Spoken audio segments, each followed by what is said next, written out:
Hello student.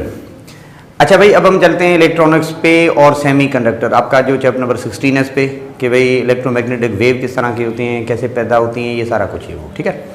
अच्छा, पहले आपको ये पढ़ाया गया है चैप्टर नंबर 14 में कि when ever any charge is in rest, तो मैंने बताया था कि भाई इलेक्ट्रिक फील्ड पैदा होगी। अच्छा, आपने ये भी पढ़ा था कि जब कोई चार्ज मोशन में होती है तो दो बातें, स्पेस में अगर मूव करिए तो इलेक्ट्रिक फील्ड मैग्नेटिक फील्ड दोनों, अगर वो चार्ज कंडक्टर में मूव करती है तो बातें तो होती।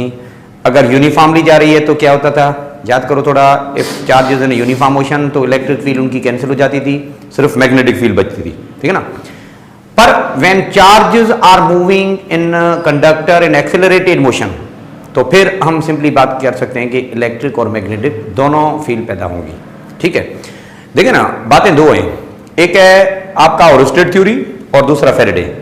ओरस्टेड क्या कहता था, याद करो, कि जब आप करंट दोगे तो क्या बनेगा, मैग्नेटिक फील्ड पैदा होगी, करंट फ्लो होगा, इसका मतलब है when charges are in motion तो मैग्नेटिक फील्ड पैदा होगी।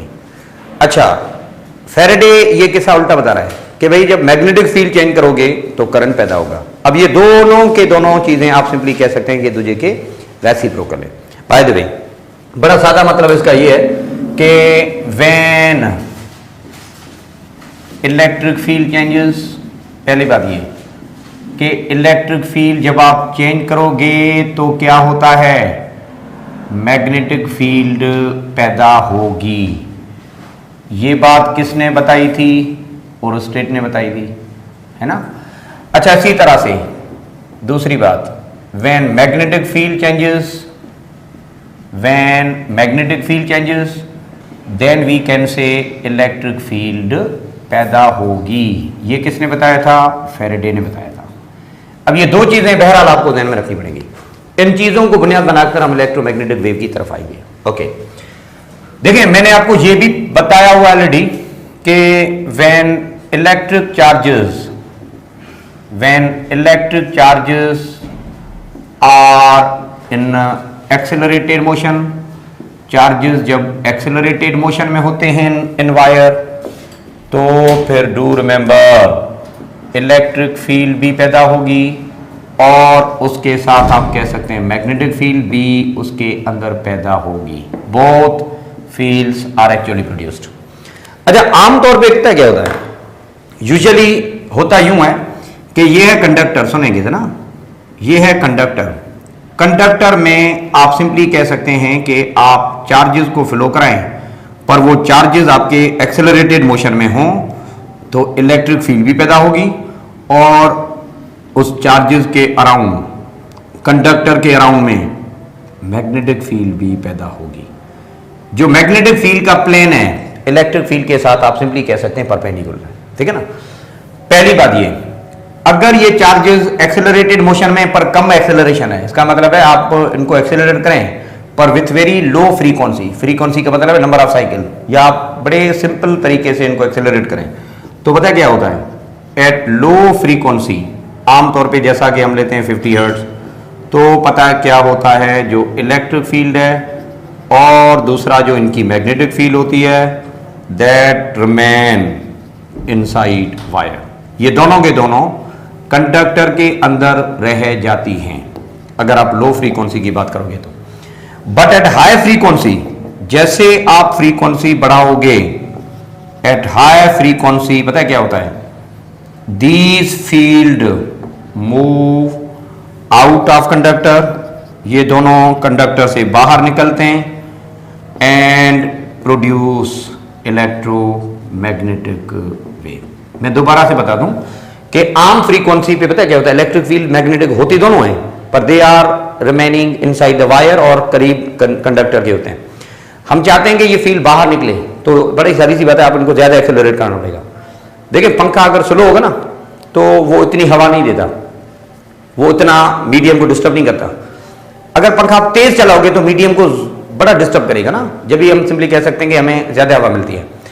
ये एक फिनोमेना है कि when any body is accelerated तो इट विल इमिट समथिंग, वो कुछ ना कुछ इमिट करेगी। या कंडक्टर में हमने क्या करना है कि चार्जेस को ज्यादा एक्सेलरेट करवा दो तो फिर वो ज्यादा इमिशन करेगा और जो एनर्जी इमिट ये करता है वो इलेक्ट्रोमैग्नेटिक वेव इमिट करता है। तो such kind of waves are actually called as electromagnetic wave.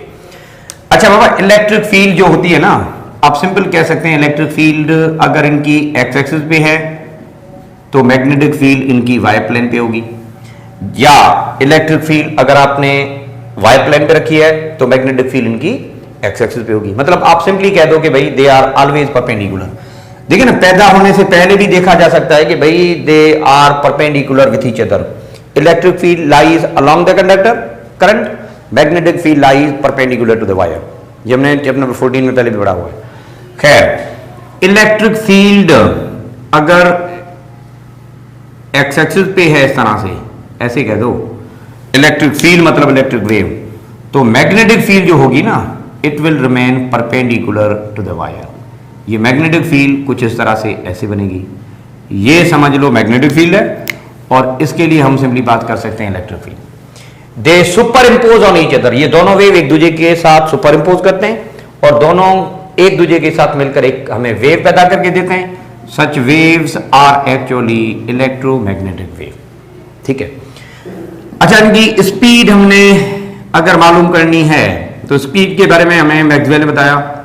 Maxwell ने स्पीड ऑफ इलेक्ट्रोमैग्नेटिक वेव बताई, और बकौल मैक्सवेल के स्पीड ऑफ इलेक्ट्रोमैग्नेटिक होती है 1/ε0 इंटू म्यू नॉट।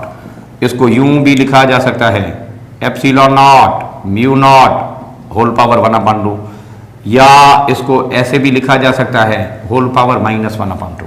तो बार दफा पूछा जाए कि भाई ε0 क्या है, permittivity of the free space for electric field है, क्योंकि इलेक्ट्रिक फील्ड भी होती है।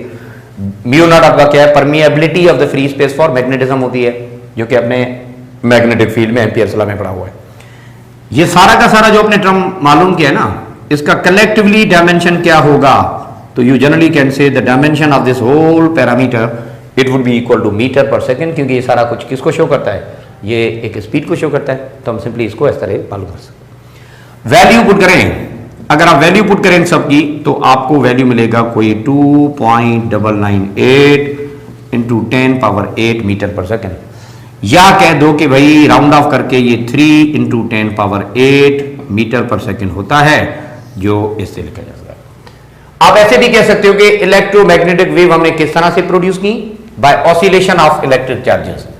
इलेक्ट्रोमैग्नेटिक वेव्स आर प्रोड्यूस्ड कैसे, ड्यू टू एटॉमिक ऑसिलेशन, या हमने क्या किया, इलेक्ट्रॉन की ऑसिलेशन करी तो हमें ये वेव मिलेंगे इस तरह से ना।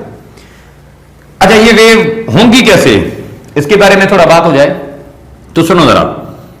ये है आपका वायर या कंडक्टर, ठीक है, सुनोगे ना। इलेक्ट्रॉन ये था आपका, सुनेंगे।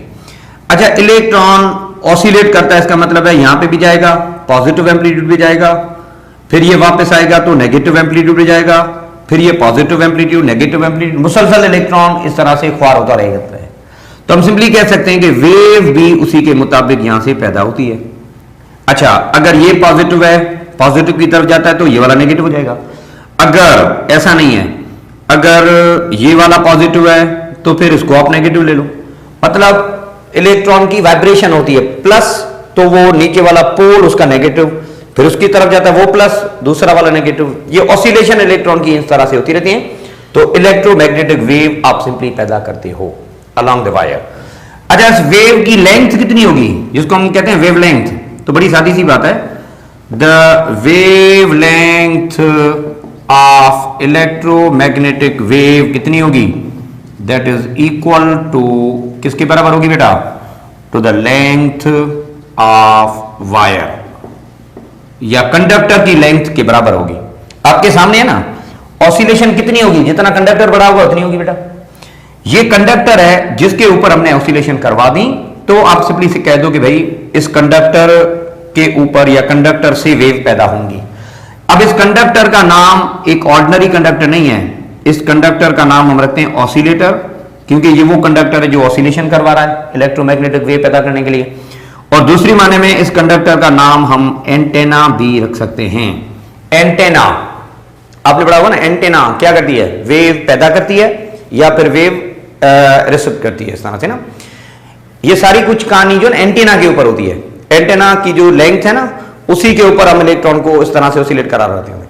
अब ये सर ऑसिलेशन करवाता कौन है, देखिए एक स्पेशल डिवाइस है जो कि ऑसिलेटर कहलाता है, उसके ऊपर हम फ्रीक्वेंसी सेट करते हैं कि भाई मेगाहर्ट्ज में है तो वो उसी के मुताबिक इलेक्ट्रॉन की ऑसिलेशन करेगा, तो उसी के मुताबिक वो इलेक्ट्रोमैग्नेटिक वेव पैदा होंगी। बड़ी सादी सी बात है इस तरह से। अच्छा, लेंथ ऑफ कंडक्टर कितनी होगी? आपने अभी पढ़ा ना, लेंथ ऑफ कंडक्टर कितनी होगी? जितना वेवलेंथ है। अब ये वेवलेंथ का फार्मूला क्या है? बड़ी सादी सी बात है, wavelength of wave is equal to c upon f. ये रहा, wavelength of wave is equal to c upon f. अच्छा, अब इस पे हमारा आगे का जो नेक्स्ट लेक्चर है वो है, पर पहले मैं आपको थोड़ा सा समझा दूं कि कहानी किस तरह से है। सुने, बड़ा एक सिंपल सा एमसीक्यूज में यहां पे लिखता हूं, आप इस एमसीक्यूज को थोड़ा सा देख लेंगे बेटा। मिसाल के तौर पे, in order to produce electromagnetic wave of an audio signal 30 या 300 hertz, the length of antenna must be how much? Option A, okay, option B, option C और ऑप्शन डी। देखिए, अभी मैं बोल रहा हूं, मेरी आवाज ऑडिबल है, तो मेरे आवाज की फ्रीक्वेंसी क्या होगी? ऑडिबल रेंज की फ्रीक्वेंसी होगी। बड़ी सादी सी बात है। अब पता क्या करना है, मैं चाहता हूं कि मेरा आवाज इलेक्ट्रोमैग्नेटिक वेव में कन्वर्ट हो, तो जाहिर सी बात है मैंने क्या करना है, माइक है, माइक्रोफोन है, मैं इससे बोल रहा हूं। अब मैं चाहता हूं कि मेरी जो आवाज है वो इलेक्ट्रोमैग्नेटिक वेव की सूरत में सफर हो जाए। जैसे रेडियो पे आप न्यूज सुनते हो या टीवी में हम इस तरह से जो प्रोग्राम वगैरह हो रहे होते हैं ये सुन रहे होते हैं ना, तो ये ऑडिबल सिग्नल है ना आपका, मतलब आम फ्रीक्वेंसी का है ना। अच्छा, 20 to 20,000 ऑडिबल रेंज होती है फ्रीक्वेंसी। चलो भाई, करना मैंने ये है कि मैं चाहता हूं कि मेरा आवाज रेडियो की वेव की तरह आप इलेक्ट्रोमैग्नेटिक वेव में कन्वर्ट करें। तो मैंने क्या करा, एंटेना ले लिया, कंडक्टर ले लिया, माइक को कनेक्ट किया उसके साथ। माइक्रोफोन क्या करता है, आवाज की एनर्जी को इलेक्ट्रिकल एनर्जी में कन्वर्ट करता है। ऑडिबल फ्रीक्वेंसी मैंने दे दी उस एंटेना को, एंटेना के इलेक्ट्रॉन ऑसिलेशंस होंगे और यूं इलेक्ट्रोमैग्नेटिक वेव पैदा होगी। सवाल ये पैदा हुआ कि आपको कितनी एंटेना बड़ी चाहिए, मतलब what would be the length of antenna. तो बड़ा सादा सा है सवाल, अगर देखा जाए तो बड़ी सिंपल है, लैम्डा के बराबर होनी चाहिए लेंथ ऑफ एंटीना, जो कि बराबर होता है सी अपॉन एफ।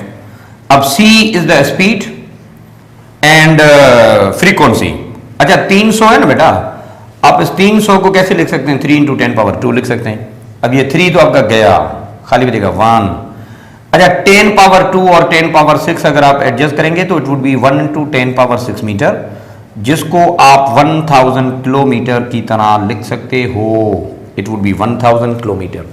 इसका मतलब है लेंथ ऑफ एंटीना कितनी बड़ी होनी चाहिए? 1000 किलोमीटर। 1000 किलोमीटर मतलब यहां से लेकर कोई मुल्तान तक इतनी बड़ी एंटेना ले लो, और फिर मैं चलूं बोलने और मैं चाहूं कि मेरी वेव बने। तो देखें, प्रॉब्लम यह है कि इतनी बड़ी एंटेना हम कैसे डिजाइन करें? मुमकिन ही नहीं है, या वाला मुश्किल है थोड़ा बहुत इतनी बड़ी एंटेना या डिजाइन करना। तो हम कहते हैं कि इलेक्ट्रोमैग्नेटिक वेव फिर भी हमने पैदा करनी है, तो कैसे करें एस्टिलेशन यार इसकी? बड़ी सादी सी बात है। रेडियो पे जो लोग बोल रहे होते हैं ना, वो ऐसे ही बोलते हैं अभी जैसे अभी मैं बोल रहा हूं, पर आपने देखा होगा कि उनका जो स्टेशन है, स्टेशन पे जो टावर लगा होता है उस पे जो एंटेना लगे होते हैं वो इतने बड़े थोड़ी होते हैं, वो तो छोटे से बिल्कुल छोटे। उसको आप सेलफोन की बात करो, आप सेलफोन पे हेलो हाय करते हो ना, हम धीरे से आवाज में बोलते हैं ना कभी कभी। अब पता क्या है, आपको ऑडिबल रेंज के हिसाब से इतनी बड़ी एंटेना चाहिए ना, तो फिर मोबाइल में इतनी बड़ी एंटेना तो नहीं है, फिर ये मसला हम कैसे कर सकते हैं? अब बात यह है कि length of antenna Audible range के हिसाब से बड़ी चाहिए होती है, जो प्रैक्टिकली पॉसिबल नहीं है। तो फिर इलेक्ट्रोमैग्नेटिक वेव, इन वेव का हम नहीं बना सकते ऐसे। तो सर कैसे नहीं बना सकते? वो हम बोलते जो है ये इलेक्ट्रोमैग्नेटिक वेव दो हैं। तो बाबा इसमें एक जुगाड़ है जो कि हम आमतौर पर इस्तेमाल करते हैं। तो अब हम आते हैं उस जुगाड़ पे कि how to decrease the length of antenna, क्योंकि इतनी बड़ी एंटीना आप प्रैक्टिकली बना नहीं सकते। जब ये इतनी बड़ी एंटीना नहीं बना सकते तो डेफिनेटली आपने कोई ना कोई जुगाड़ करना पड़ेगा। अब ये जुगाड़ कौन सा करना पड़ेगा, इस पे थोड़ा हम बात करना चाहते हैं और आप इसको सही तौर पे समझ लें। सुने बेटा, पता है मसला या बात क्या है कि हमें क्या करना है, लेंथ ऑफ एंटेना कम करनी है ना, तो कह दो कि भाई लेंथ ऑफ एंटेना का मतलब है वेवलेंथ, जो कि बराबर होता है 3 × 10⁸ मीटर पर सेकंड। न्यूमरेटर में तो यही है, पर मैं अभी जो बोल रहा था वो फ्रीक्वेंसी थी 300।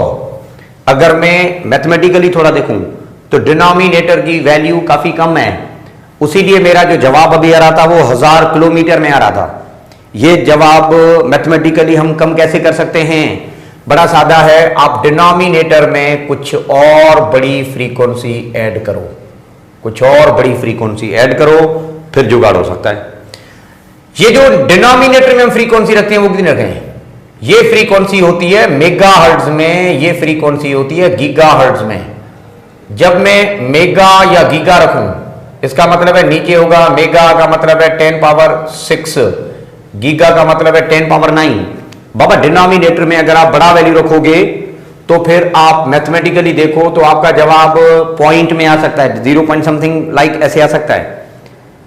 और ये एंटेना हम बना भी सकते हैं और ये एंटेना पॉसिबल भी है, पर ये है कि इतनी बड़ी फ्रीक्वेंसी से हम बोल तो नहीं सकते हैं। तो पता क्या होता है, सेल फोन में आमतौर पे मैं मिसाल देकर बताता हूं, सेल फोन में एक ऑप्शन होता है जिसको हम कहते हैं ऑसिलेटर।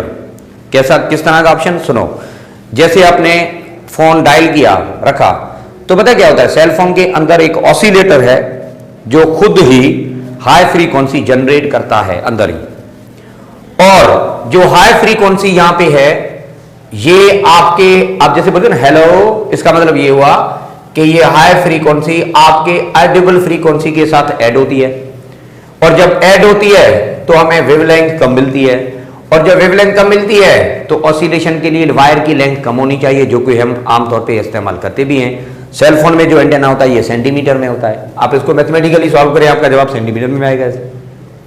तो this way we can decrease the length of antenna.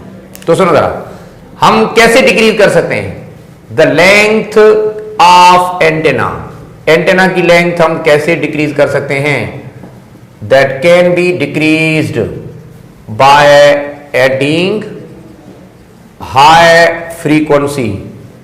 High frequency add करो किसके साथ, विथ लो फ्रीक्वेंसी, या हम कह सकते हैं आइडियोबल जो सिग्नल था उसके साथ। तो फिर हमें यह मसला हल हो सकता है। हमारा ये मसला क्या था भाई कि इतनी बड़ी एंटेना कैसे बनाए, तो हमने क्या किया, सुनो जरा, हमने क्या किया, हमने जो हाई फ्रीक्वेंसी है वो ऐड की किसके साथ बाबा, ऑडियो सिग्नल के साथ। ऑडियो सिग्नल में कह रहा हूं लो फ्रीक्वेंसी सिग्नल को, वो सिग्नल जो कि हमारा है, हमने ऐड की किस तरह की कहानी ऐड की, आपने हाई फ्रीक्वेंसी ऐड की, and the process by which high frequency is added to original signal, इस प्रोसेस का नाम हम रखते हैं मॉड्यूलेशन।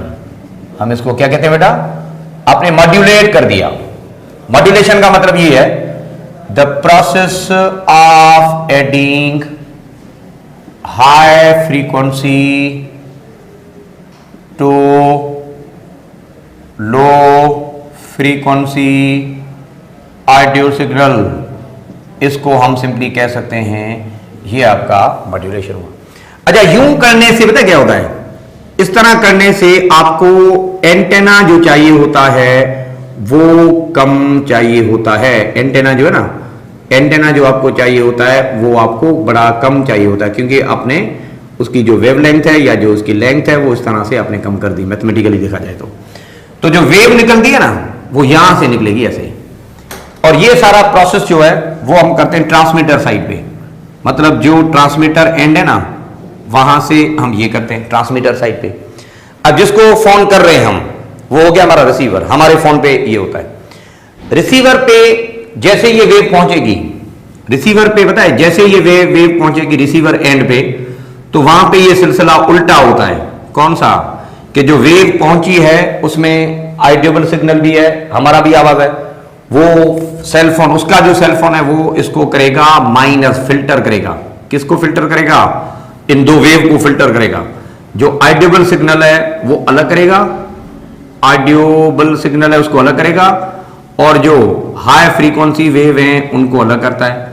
ऑडिबल सिग्नल अगर आपका आवाज है तो वो सीधा स्पीकर पे भेजता है, यूं आप सुन सकते हो। अगर कोई टेक्स्ट मैसेज है तो वो स्क्रीन पे भेज सकता है, आप देख भी सकते हो। ये सारा किस्सा जो आप करते हो, ये करते हो किसी साइड पे, रिसीवर एंड पे। तो यूं हम ये मसला हल कर सकते हैं। ट्रांसमीटर साइड पे क्या हो रहा है, मॉड्यूलेशन, एडिशन हो रही है। रिसीवर पे साइड पे क्या हो रहा है, माइनस हो रहा है, फिल्टर हो रहा है। उसीलिए इसका जो उल्टा प्रोसेस है इसको हम बोलते हैं डीमॉड्यूलेशन। एक होती है मॉड्यूलेशन और एक होती है डीमॉड्यूलेशन। डीमॉड्यूलेशन में क्या होता है, हम क्या करते हैं, यहां पे रिमूव करते हैं, the removal of high frequency signal. High frequency signal जो है ना वो हम रिमूव करते हैं, इस प्रोसेस को कहते हैं डीमॉड्यूलेशन। मॉड्यूलेशन होती है ट्रांसमीटर साइड पे और डीमॉड्यूलेशन होती है रिसीवर साइड पे।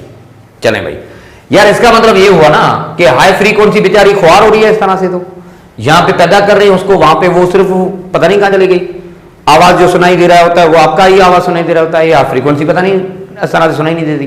तो हाई फ्रीक्वेंसी का काम क्या हुआ, सिर्फ इस बेचारी ने ख्वारी उठाई है, मतलब इसने हमारे आवाज को कैरी किया है, ये हमारे लिए एज ए कैरियर है।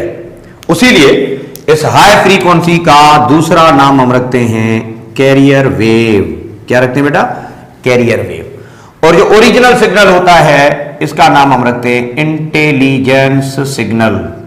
हम इसको क्या कहते हैं, that is called as intelligence signal. Intelligence signal क्या होता है, लो फ्रीक्वेंसी। कैरियर वेव क्या होते हैं, हाई फ्रीक्वेंसी, इस तरह से होते हैं। तो ये आपने क्या किया, दोनों को प्लस किया, carrier waves are added with this one, तो हमारी जो नई वेव मिली।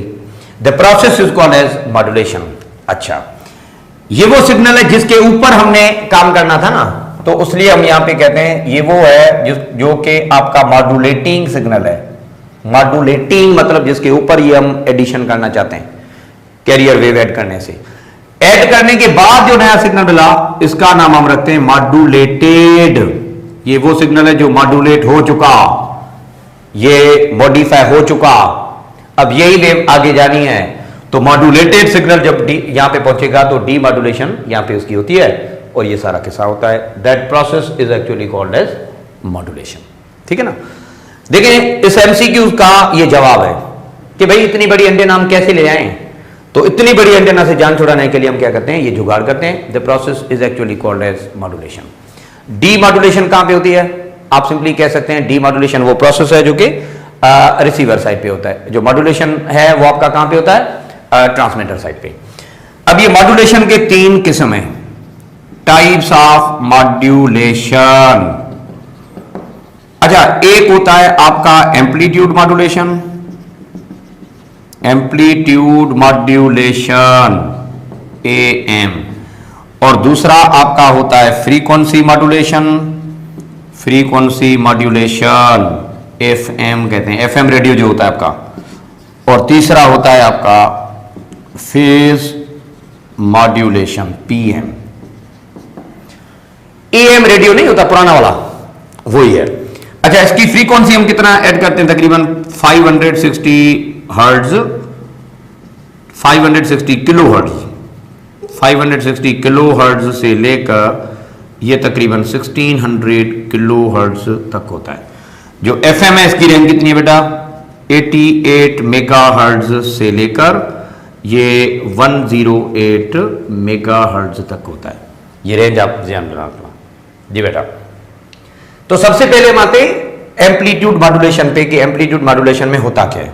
ओके, सुने जरा, मिसाल के तौर पे ये है वेव जो कि एक आम वेव है, ये हम ऐड करते हैं किसके साथ, कैरियर वेव के साथ। कैरियर वेव किसको कहते हैं हम, high frequency wave of constant amplitude and high frequency is called as carrier wave. हमने करना है ये ऐड। अच्छा, इसकी फ्रीक्वेंसी अपनी है, इसकी फ्रीक्वेंसी को हम कहते हैं फ्रीक्वेंसी ऑफ मॉड्यूलेटिंग सिग्नल, इसकी फ्रीक्वेंसी को हम कहते हैं फ्रीक्वेंसी ऑफ कैरियर वेव। दोनों जब ऐड करोगे तो पता क्या होता है, एक नई वेव आपको मिलती है। इस नई वेव की शेप थोड़ा चेंज होती है। जरा याद करो, आपने सुपरपोजिशन ऑफ वेव पढ़ी थी चैप्टर नंबर 8 में, वहां पे हमने ये पढ़ा था, ठीक है ना। तो जो नई वेव आपको मिलती है ना बाबा, वो नई वेव आपको कुछ इस तरह से ऐसे मिलेगी जिसमें दो तरह के पोर्शन हुआ करते हैं। ये नई वेव आपको कुछ इस तरह की ऐसे मिलेगी, ये वो वेव है जिसको हम कहते हैं मॉड्यूलेटेड वेव, ये वो वेव है जो आपने आफ्टर मॉड्यूलेशन की।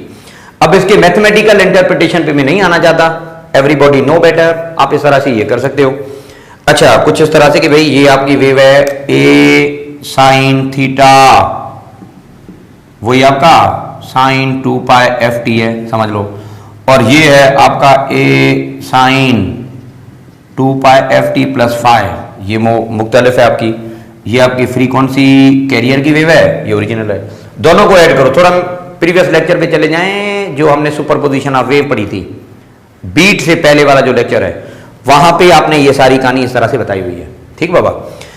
अच्छा, जो ये आपको मिलता है इसको हम बोलते हैं इलेक्ट्रोमैग्नेटिक वेव एनवेलप। हम इसको क्या बोलते हैं? इलेक्ट्रोमैग्नेटिक वेव एनवेलप बोलते हैं। इसमें दो आपके पास पोर्शन है, एक आपका पोर्शन है upper side band, upper side band मतलब इस वेव का बैंड है ये, और एक आपका होता है लोअर साइड बैंड। एक है अपर साइड बैंड और दूसरा लोअर साइड बैंड। अच्छा, अपर साइड बैंड जो है इसमें frequency f c plus f m होती है, लोअर साइड बैंड में हम कहते हैं frequency f c plus f m होती है। अच्छा, इसका एम्पलीट्यूड ए है, इसका एम्पलीट्यूड बी है, तो हम ये सिंपली कह सकते हैं, यहां पे लफ्ज है कि मॉड्यूलेटिंग इंडेक्स। एफिशिएंसी कैसे मालूम कर सकते हैं भाई? The ratio of output upon input, ऐसे होता है ना। तो यहां पे भी कुछ इस तरह की कहानी है कि एफिशिएंसी आप यहां पे भी मालूम कर सकते हो। यहां पे भी एफिशिएंसी के लिए एक टर्मिनोलॉजी है जो भी हम डिस्कस करते हैं। अच्छा, efficiency is the ratio of output upon input. यहां पे एक टर्म हम आमतौर पे इस्तेमाल करते हैं जो कि कहलाता है मॉड्यूलेटिंग इंडेक्स। ये क्या कहलाता है बेटा? मॉड्यूलेटिंग इंडेक्स कहलाता है। अच्छा, परसेंटेज ऑफ मॉड्यूलेशन के हिसाब से हम बात करते हैं, पर पहले मॉड्यूलेटिंग इंडेक्स बुनियादी तौर पे क्या है? बी अपॉन ए है। अच्छा, बी क्या है? बी का बड़ा सादा मतलब है, बी का मतलब है the amplitude of the modulated wave per unit amplitude of the modulating signal. इसको हम सिंपली कह सकते हैं that is the concept of modulating index. अगर आप इसको 100 से मल्टीप्लाई करोगे तो फिर आपको मिलता है परसेंटेज मॉड्यूलेशन, हम इसको बोलते हैं परसेंट मॉड्यूलेशन। ये आपका क्या होता है बेटा? That is the percent modulation. अच्छा, मॉड्यूलेटिंग इंडेक्स की वैल्यू 1 भी होती है। इसका मतलब ये हुआ कि जो वेव है वो बिल्कुल सही तौर पे ऐड आपने कर दी। इफ मॉड्यूलेटिंग इंडेक्स इज 1, इसका मतलब है प्रॉपर आपने मॉड्यूलेशन कर दी। अगर मॉड्यूलेटिंग इंडेक्स ग्रेटर देन 1 है तो हम बोलेंगे ओवर मॉड्यूलेशन। अगर मॉड्यूलेशन इंडेक्स आपका लेस देन 1 है तो हम बोलते हैं अंडर मॉड्यूलेशन। जो ओवर मॉड्यूलेशन है उसमें आपको थोड़ा बहुत आवाज, नॉइस वगैरह सुनाई देता है। अब इसकी वेव बनाना लाजमी नहीं है, इसके पीछे नहीं जाओ बेटा। थोड़ा मैं बता दूं, प्रॉपर मॉड्यूलेशन का मतलब ये है कि वेव ऐसे बनेगी ये। अच्छा, ओवर मॉड्यूलेशन का मतलब ये है कि वेव ऐसे बनेगी ये। अच्छा, अंडर मॉड्यूलेशन का मतलब ये है कि वेव जो है ना वो कुछ इस तरह से ऐसे मिलेगी। फिर मतलब ये जो आपका इलेक्ट्रोमैग्नेटिक साइड बैंड है, ये साइड बैंड ऐसे मिलेगा। इसको टाइम है तो ओवरव्यू कर लेना, अदरवाइज कोई जरूरत नहीं बेटा, यहां से सवाल नहीं आते इतना ना। खैर, तो ये आप सिंपली कह सकते हैं आपका कौन सी मॉड्यूलेशन बेटा? ये अभी जो आपने पढ़ी इसको हम क्या कहते हैं? That is called as amplitude modulation. Amplitude modulation आप इसको कहते हैं। एक और मॉड्यूलेशन है इसमें जो कि फ्रीक्वेंसी मॉड्यूलेशन भी समझी जाती है। तो फ्रीक्वेंसी मॉड्यूलेशन बुनियादी तौर पे है क्या? इसके पीछे फ्रीक्वेंसी मॉड्यूलेशन आपका बुनियादी तौर पे है क्या? एम्पलीट्यूड मॉड्यूलेशन में पता क्या होता था जो अभी हमने पढ़ा? इसमें डेफिनेशन से ये पता चलेगा कि amplitude of carrier wave changes with respect to modulating signal. मतलब कैरियर वेव को हम आगे पीछे करते हैं, क्योंकि आपने अपने आवाज या ओरिजिनल सिग्नल को चेंज नहीं करना होता। कैरियर वेव की फ्रीक्वेंसी हमने चेंज करनी होती है, उसको हम बोलते हैं कैरियर वेव के एम्पलीट्यूड को चेंज करने के लिए हम बोलते हैं इसको एम्पलीट्यूड मॉड्यूलेशन। फ्रीक्वेंसी मॉड्यूलेशन में क्या होगा? यहां पे हम बोलते हैं the frequency of carrier wave. Carrier wave high frequency वाले वो जो वेव है वो चेंज होते हैं with respect to modulating signal. Original signal के हिसाब से ये आपका कौन सा कहलाता है बेटा? That is called as frequency modulation. अब इसका मतलब क्या है, मैं थोड़ा सा आपको बता दूं, थोड़ा सा समझा दूं, ये आपको काफी बेटा इसमें हेल्प मिलेगी। अच्छा, मिसाल की तौर पे ओरिजिनल सिग्नल है ही नहीं, तो हम कहेंगे कि भाई कैरियर की फ्रीक्वेंसी कांस्टेंट रहेगी। अच्छा, अगर ओरिजिनल सिग्नल थोड़ा बहुत आया तो हम बोलेंगे कि फ्रीक्वेंसी थोड़ा और बढ़ेगी, कैरियर की फ्रीक्वेंसी और थोड़ा बढ़ा। ये है फ्रीक्वेंसी मॉड्यूलेटिंग, ये है फ्रीक्वेंसी कैरियर। अच्छा, अगर आपने मॉड्यूलेटिंग सिग्नल का एम्पलीट्यूड और बढ़ाया, मतलब ओरिजिनल सिग्नल का एम्पलीट्यूड और बढ़ा दिया कुछ ऐसे, तो यूं होगा कि कैरियर की फ्रीक्वेंसी और बढ़ेगी सिंपली। तो यहां पे पता क्या है, कैरियर की फ्रीक्वेंसी बढ़ रही है with respect to modulating signal. अगर आप ऐसा बोलेंगे तो एम्पलीट्यूड आपके आवाज का कम होगा, तो कैरियर की फ्रीक्वेंसी कम होगी। अगर आपने थोड़ा भारी बोल दिया हेलो, तो फिर पता क्या होगा, कैरियर की फ्रीक्वेंसी और बढ़ेगी। मतलब जो कैरियर की फ्रीक्वेंसी होती है वो डिपेंड करती है कि आप कितना आवाज से बोल रहे हो। Such kind of modulation is called as frequency modulation. ठीक है, तो ये कहानी आप सिंपली कह सकते हैं इस तरह से। ठीक है, यहां पे एम्पलीट्यूड 0 है तो कह दो कि भाई कैरियर की फ्रीक्वेंसी एफसी है। यहां पे थोड़ा और आपने बढ़ा दिया तो कैरियर की फ्रीक्वेंसी और बढ़ी। आपने एम्पलीट्यूड की लेवल और बढ़ा दी तो कैरियर की फ्रीक्वेंसी और मजीद बढ़ेगी। Such kind of phenomena is called as frequency modulation. अच्छा, तीसरा होता है फेज मॉड्यूलेशन, जो आपके सिलेबस में नहीं है। अगर होता तो मैं जरूर आपके इस यहां पे हम बात करते, पर है ही नहीं, तो उसको फिलहाल छोड़ ही दो।